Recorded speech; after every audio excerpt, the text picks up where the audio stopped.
It's honestly weird, but at the same time astonishing that this movie is officially 20 years old. And with SpongeBob still going on, especially with the release of the Sandy Cheeks movie months ago that was the total opposite of good. Looking back at this movie really aged a lot more differently, sometimes in a good way, but for me personally, it's honestly depressing of how SpongeBob went to a different direction after this movie came out. It's no surprise that what happened with SpongeBob after this movie was for the worse. There were good episodes here and there, but it doesn't make up with the true terribleness of what SpongeBob went through when it came to bad direction, and the fact that Nickelodeon used this show as its poster boy, which, for me personally, I don't think before this movie came out, SpongeBob was the poster boy, and Rugrats was mostly their poster boy up until SpongeBob gained more popularity. And in my opinion, when they milked the Rugrats when it comes to its popularity, people didn't notice it. Maybe there were people who were noticing it, but it doesn't compare to people noticing the popularity of SpongeBob being the poster boy of Nickelodeon. But let's get to all that discussion much more later and talk about the film itself. 20 years later, I don't consider this film as one of my favorite films, but at the same time, it's somewhat of a comfort movie to sit through, alongside with the following film, Sponge Out of Water. And when it comes to me saying comfort towards SpongeBob, I used to have comfort towards this show when it came to the episodes, but that was during childhood. And going through them again, I can't be able to have that same vibe like I did in the past. And sitting through a movie like this is honestly the easiest option, judging of how that there is development in the characters that they did, something that they never do in the main series. There are development, but in a way that isn't noticeable because of how episodic this show is. And every time I think about this movie when it comes to characters like King Neptune, Mindy, and Dennis, I really feel like that this movie was a lot more overshadowed when it came to the badness of later seasons of SpongeBob after this movie, and the fact that, well, these characters ended up becoming an afterthought, considering that there were different character designs involving King Neptune. Obviously, this is a different version of King Neptune towards the other version of King Neptune in the earlier seasons, but at the end of the day, it really feels like that they can get away with stuff like this, judging of how that they have a proper direction, and they didn't have any issues when it comes to seasonal Watt in the later seasons before 2005 arrived. My opinion towards King Neptune from this movie is supposed to be his over-exaggeration and anger that is supposed to be humorous, especially the voice actor voicing King Neptune, but at the end of the day, due to the humor of the show mostly dying down, for me personally, he's mostly a tool when it comes to his crown being missing, so in all honesty, I just don't have much of an opinion on him, even though that he's supposed to be humorous. Granted, I understand that people may enjoy his character in this, and him being a tool may be a little discredited considering that he does contribute on harming Mr. Krabs since that Mr. Krabs got framed, which we're gonna get to later, but with the main focus of his daughter Mindy helping out SpongeBob and Patrick, it really makes him mostly an afterthought and Mindy just trying to set things right before causing any havoc that she's trying to prevent her father from doing. Mindy's character in this, she's the only characters in the franchise that is considered nice and not ruthless, alongside with SpongeBob's grandma and Sandy Cheeks. And other than her brief appearance in the SpongeBob Blowout episode, the Blowout Birthday episode, I really feel like that if they did have her return in some other way, they probably didn't know what to do with her, but then again, they had so many characters and specials that they barely used afterwards, mainly the Lord Royal Highness from Atlantis Squarepants. And considering that that place hasn't been revived, it really sums up that they just had one idea and they just use it once. Granted, they do have multiple ideas when it comes to other characters, but then again, those characters appear in the episodes from the show and not in special occasions. It's just me seeing that some of these characters appear once in a while, but when it comes to characters like Mindy, it really feels like that her presence in this is just mainly just trying to be a guide for SpongeBob and Patrick to get through the treacherous trench that they stopped due to them losing their paddy wagon.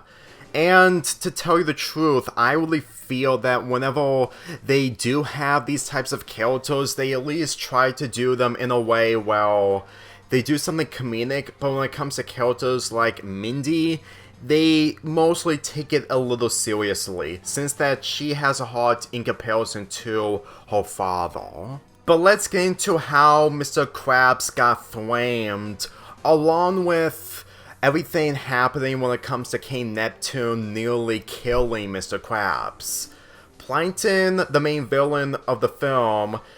did all the plans from A through Y, but then he notices, not really notices, but Karen told him that there was a plan Z, which he manages to read, and he knows for a fact that it won't backfire on him unlike the previous plans that he did from plans A through Y. It leads to him stealing King Neptune's crown and flaming Mr. Krabs. And upon Mr. Krabs getting freezed, mainly frozen, Plankton gets the Krabby Patty secret formula and selling Krabby Patties at his place. And with Squidward nearly following up on what is really going on, Plankton takes up a notch by using the chump bucket helmets that he gave to customers into mind control helmets, which leads to him taking over Bikini Bottom, naming it Planktopolis. This was around the time where Plankton was considered a character to root against. And despite some elements of characters being terrible before this movie came out, you can't deny that Plankton was way worse than the other characters when it came to the stunt that he performed in this movie. Afterwards, it's honestly difficult to look back at this movie to see Plankton as the villain when it came to the citizens of the Bikini Bottom being the opposite of good to be considered rescued.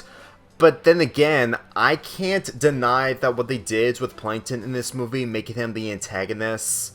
really spot on. His whole Plan Z material really suits his character, judging of how he found the perfect plan that he didn't think of because he was focusing on other plans. So reaching to the final letter of the alphabet as the final objective to win against Mr. Krabs, all the while taking over the Bikini Bottom, is really accurate, to say the least. Like, when you make plans, you easily forget what to do because you have 25 other plans. There are 26 letters of the alphabet, just pointing that out. And you are focusing on those plans a lot more to the point that you just completely forget about the biggest plans, which Plankton did do big plans when it comes to other plans being better than the other. So I can guarantee you that this really felt like a way for Plankton to remember that he had a plan of taking over Bikini Bottom. It's just that he didn't think that through due to the other plans that he did in the past. But then again, that's just mainly the writing when it comes to SpongeBob characters in this show, which I'm mostly not on board with, but when it comes to Plankton in this movie, I do. Especially when he hired a hitman to make sure that no one, including SpongeBob and Patrick, foiled his plans. Dennis ended up becoming one of my favorite characters when it comes to this movie in particular. And with him being the major obstacle for SpongeBob to overcome towards the end, honestly, him getting stomped by a Cyclops, in the words of SpongeBob, would have made his character a lot more lame. So, for me personally, just seeing him return up above the sea really made this a lot more worthwhile. Granted, I have knowledge of this movie, especially since I played the SpongeBob movie video game, to actually be invested with his presence even as a kid, but getting older, this movie needed conflict when it came to SpongeBob and Patrick returning home with King Neptune's crown in their possession. So, him coming back honestly makes this conflict a lot more better, making it one of my favorite moments in the entire film. But we all know that this entire film centers around the main character when it comes to the character development that he gets. Something that he doesn't get in the series. Granted, you may say he does, but at the same time, with it being an episodic show, it's difficult to take his character development seriously in an episodic show, since that he never gets his driver's license, he still messes up, and when it comes to this movie in particular, it's the opposite of that. SpongeBob is thrilled that someone's gonna be manager in the second Krusty Krab that Mr. Krabs is opening, and he knows for a fact that it's gonna be him with all the hard work that he did at the Krusty Krab. But once Mr. Krabs announced that Squidward is going to be the manager, Mr. Krabs gives SpongeBob a reality check that the reason he didn't become manager is because he's a kid. And this leads to SpongeBob being extremely depressed.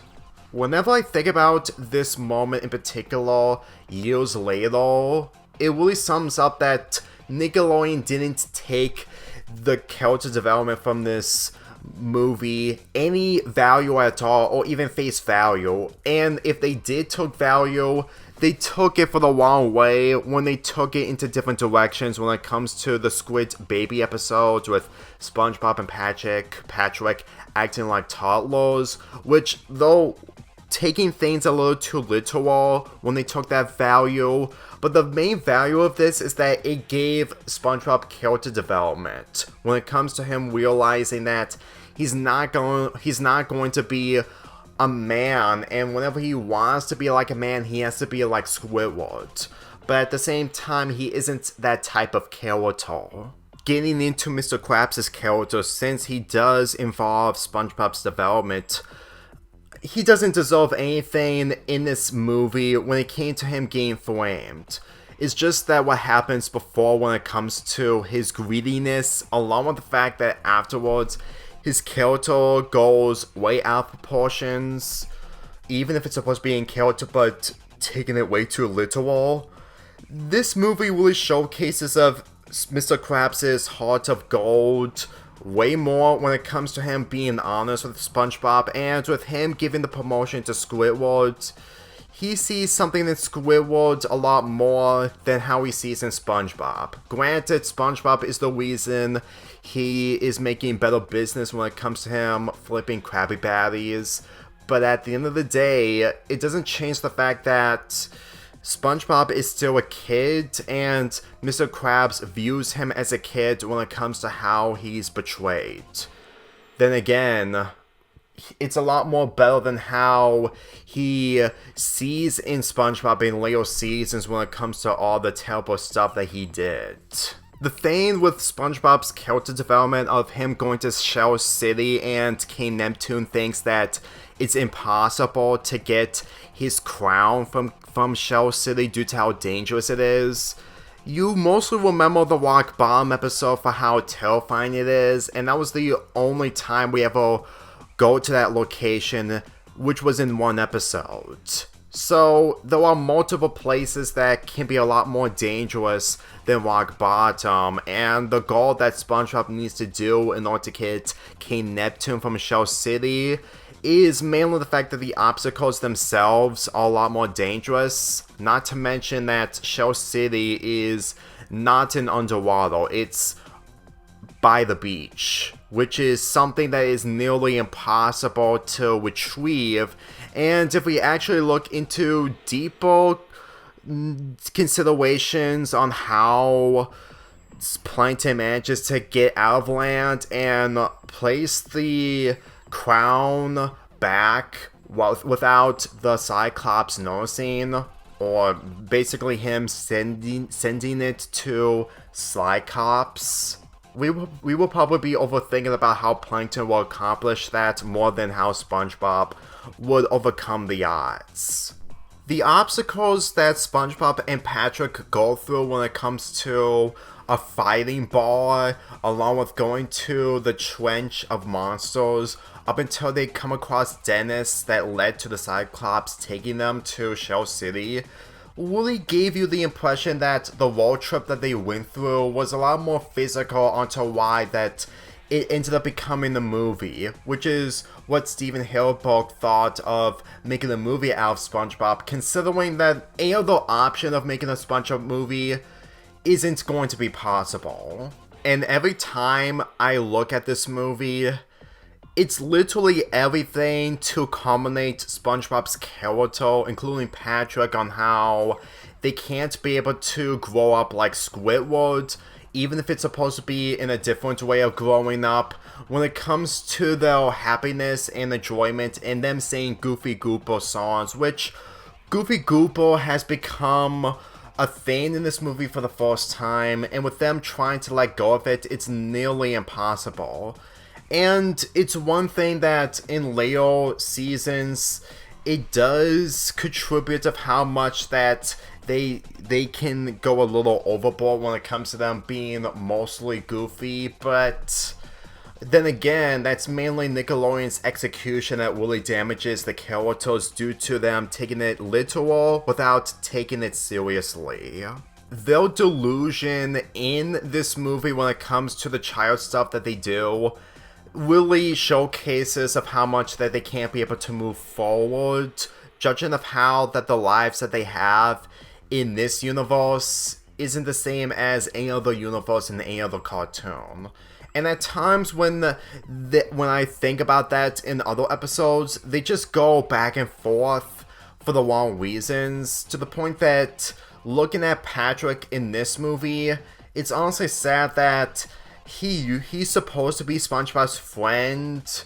to make him feel comfort, but afterwards, you pretty much know the rest. That really makes this a lot more difficult to take it seriously. In fact, it's honestly impossible to see Nickelodeon do this type of direction towards Patrick after this movie, considering that Patrick was actually a good character in this entire film. That's the thing that really damages this movie when it comes to age due to the other SpongeBob material coming out. Even if you find some good episodes in the post-movie era, it doesn't change the fact that Nickelodeon doesn't take any of their characters seriously, unlike other shows. Cartoon Network and Disney Channel at least try to take their characters seriously when it comes to continuing a cartoon, but when it comes to Nickelodeon, when they think about SpongeBob, they don't think about character development or any of that type of stuff. And every time that I see SpongeBob in the post-movie era, especially after the post-movie era, when it comes to the second movie, even if I do enjoy it, along with everything afterwards, the movies after this just don't even make an actual impression on taking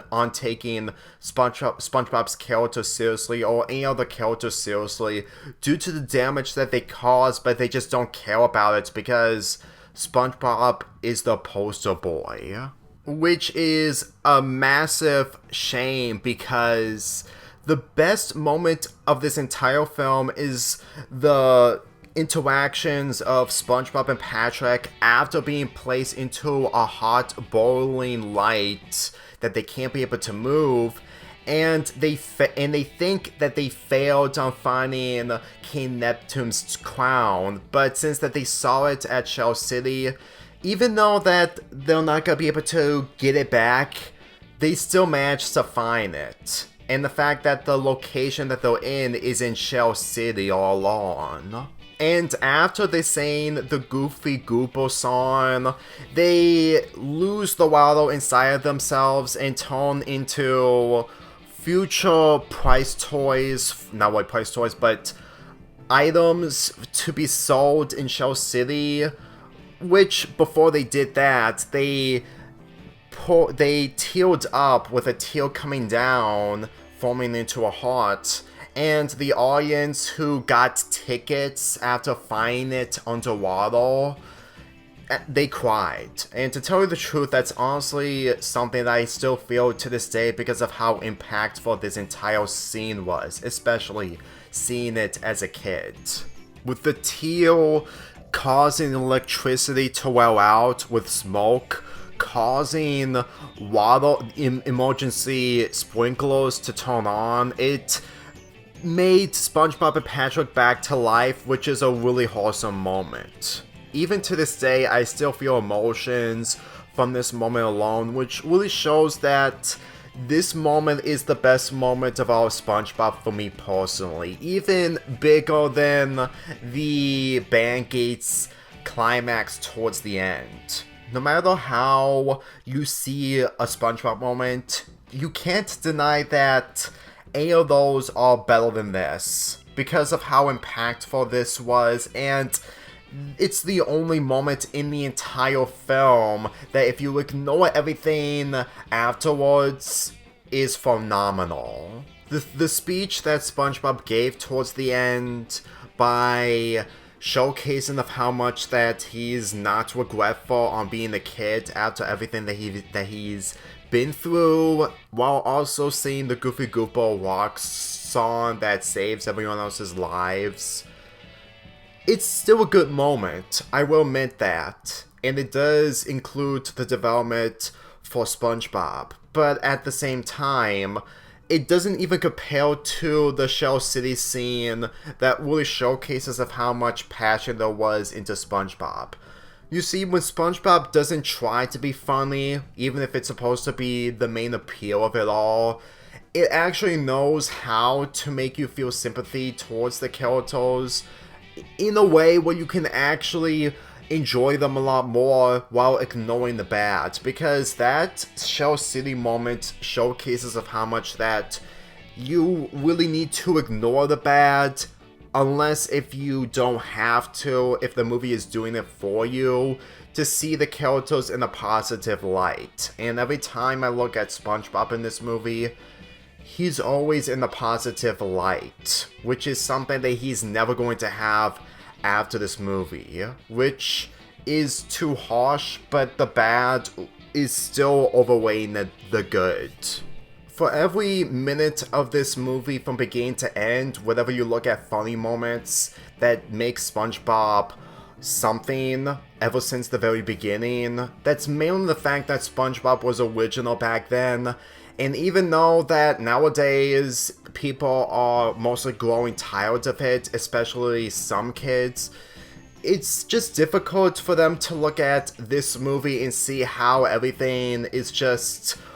in a better direction with an actual conclusion. Granted, I know full well that Nickelodeon wouldn't stop making SpongeBob material, but at the same time, this was also the beginning of showing their true colors of the company that they are today. Even if it's from other shows and other situations, when it comes to the Dan Schneider situations, allegations, and whatnot, I just feel like that back then, when it comes to SpongeBob in particular, they literally know how to handle something when other people are taking control when they make the art in the first place. Because whenever Nickelodeon takes control of something on their own without the main creators or anything, they just make it for the worse. They just don't see any value of it, and even though that Butch Hartman did work on the Fairly Odd Parents even after season 5, it doesn't change the fact that the people who either left or just move on to different things, Nickelodeon just isn't talented enough, but at the same time incompetent to make a cartoon worth watching, then rather than just making it a show for white noise. Which is really a shame considering of how much that this movie made a huge impact of not only me, but other people who watched it for the first time. Even though that executives only look into the value of an IP, which is the sad reality, it doesn't change the fact that Nickelodeon only views Spongebob as a cash cow, and when it comes to the death threats that writers got during the post-movie era when it comes to the Telltale episodes,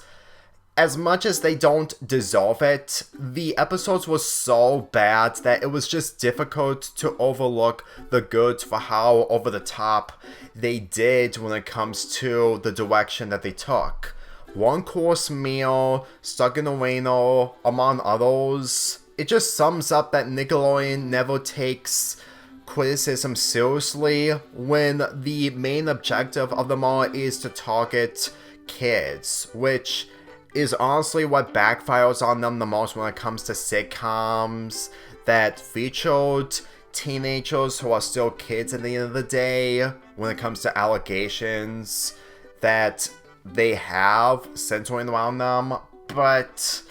that can also sum up at the fact that if Nickelodeon is only focusing on kids and with a network only focusing on kids only, and they're mostly avoiding everything when it comes to anything bad happening to them, they're basically losing kids shows as a shield. Granted, that's not what I think, but when it comes to popular shows that they kept exploiting, like the Fairly Odd Parents and the Loud House, that's how I see it. This is one of the reasons why this movie, while it aged good for some fans, especially newcomers, it doesn't age well for me, judging of how everything that happened when it came to the post-movie, the other stuff going on, and of course, the movies that came out after. Sponge Out of Water may be a good movie, but when it comes to movies after that, it really shows that they care less about the IP, and when it came to the Sandy Cheeks movie, I didn't watch the movie, I only saw reviews of it, and if I did watch the movie on my own, I'm pretty sure that it sums up a lot that Nickelodeon doesn't take any value of the characters that they could have taken advantage of and just only view them as cash cows in the same way as SpongeBob. And with SpongeBob acting how he was in the post-movie era in the Sandy Cheeks movie, it just shows that they're not taking SpongeBob's character seriously. For the 25th anniversary last summer, judging of how this movie knew how to handle its character, which sums up a lot that they didn't take any values from this movie, and when they do, they just do it for the wrong reasons. With that being said, there was nothing else to say about this movie. It's a good movie with the moments that they do offer, especially the David Hasselhoff sequence, which, in all honesty, it's the most iconic in the entire film. I did say that the Shell City sequence is a great scene and phenomenal, but at the same time, David Hasselhoff is an iconic character in this, and